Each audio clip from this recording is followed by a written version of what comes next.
Bonjour les amis, voici un petit schéma du circuit de régulation du turbo. Donc là je viens de démonter la vanne N200, N75, celle qui permet de faire la régulation au niveau de l'actionneur du turbo, la Westgate.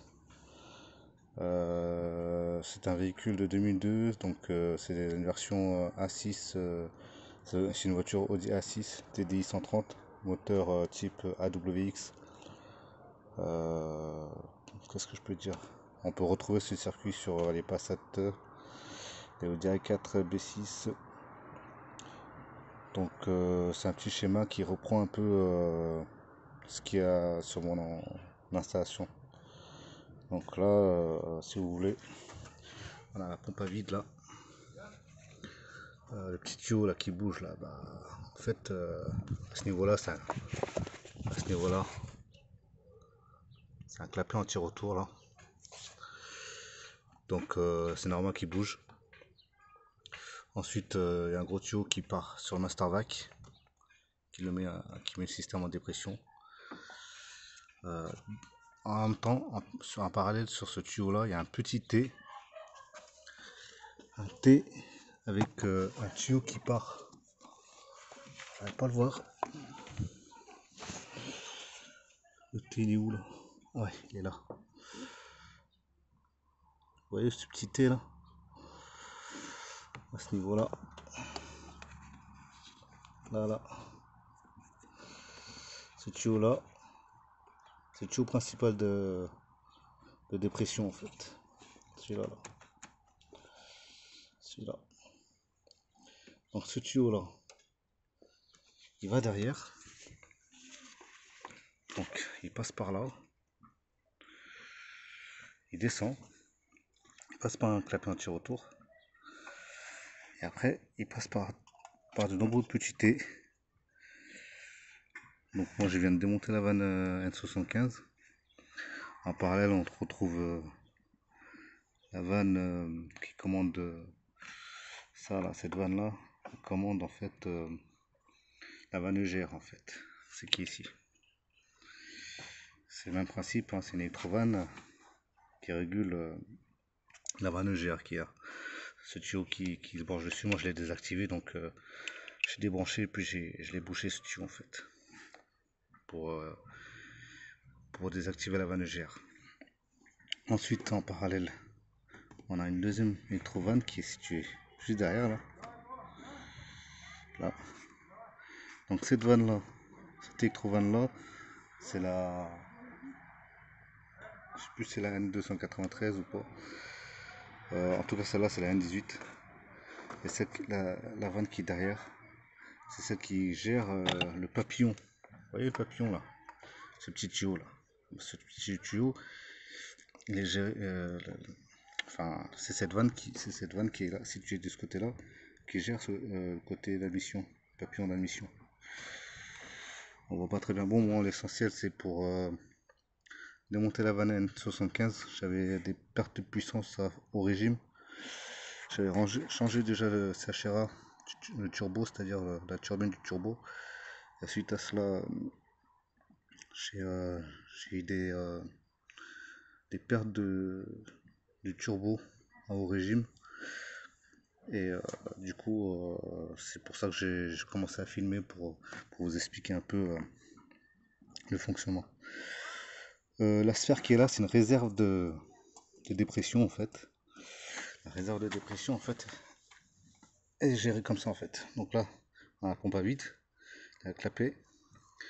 Donc l'aspiration se fait comme ça. Ensuite on passe par un petit T. Du T on sort, on arrive à la sphère, la réserve de dépression. En parallèle, je distribue sur la N75 le trou du bas. Donc le trou du bas, c'est ce qui est là en fait. C'est marqué VAC. VAC ça veut dire vacuum en anglais, c'est l'aspiration. Et le trou du haut, il gère la soupape de la Westgate en fait. Qui est ici. Au niveau de l'intérieur, moi c'est une vanne N75 avec deux sorties seulement. La troisième, elle a été, je pense que d'origine, elle a été supprimée. Donc on se sert que de ces deux extrémités de la vanne. Je vais la référence de la vanne. Donc moi j'ai 8E0906627A.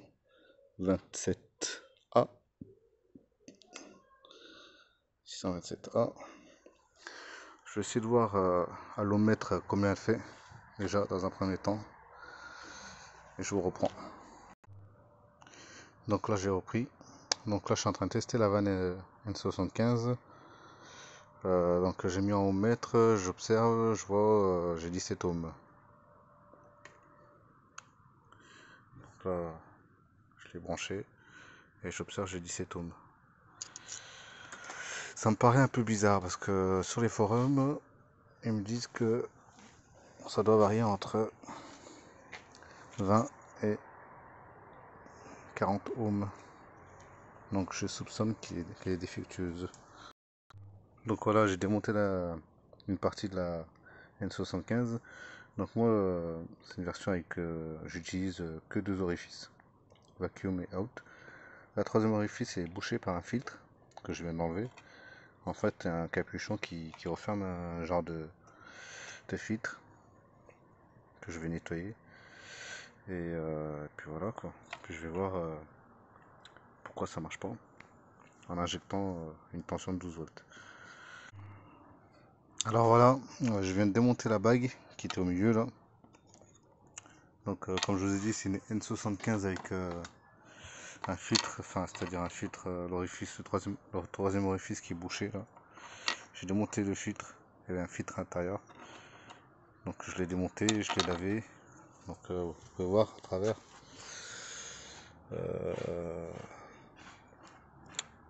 Avant c'était pas comme ça, hein, c'était tout noir.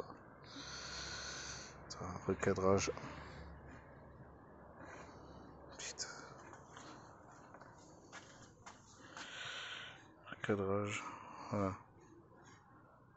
Donc c'est un genre de filtre, comme un filtre à café, qui arrive dans cet orifice là, en troisième orifice en fait. Celui-là. Donc je l'ai démonté, je l'ai nettoyé, je viens d'enlever la bague là qui était ici. On va voir ce qu'il y a à l'intérieur. Alors à l'intérieur, on va l'ouvrir délicatement. Observe qu'il y a pas mal de choses. On va nettoyer tout ça et je vous reprends. Donc comme je vous ai dit, j'ai nettoyé toutes les pièces à l'intérieur. Donc voilà ce qu'on retrouve à l'intérieur de la N75. Donc on a l'électroaimant, enfin la bobine, la tige qui permet de faire la fonction de régulation. Donc en fait quand la bobine est alimentée, ça agit comme un électroaimant, ça agit sur cette tige en acier. Et il y avait ce pré-filtre avant, enfin je sais pas c'est quoi, mais il y avait un filtre à l'intérieur comme ça que j'ai nettoyé. Et ensuite il y avait cette tige là avec cette membrane en caoutchouc. Et si vous regardez bien, à l'intérieur, il y a une autre membrane.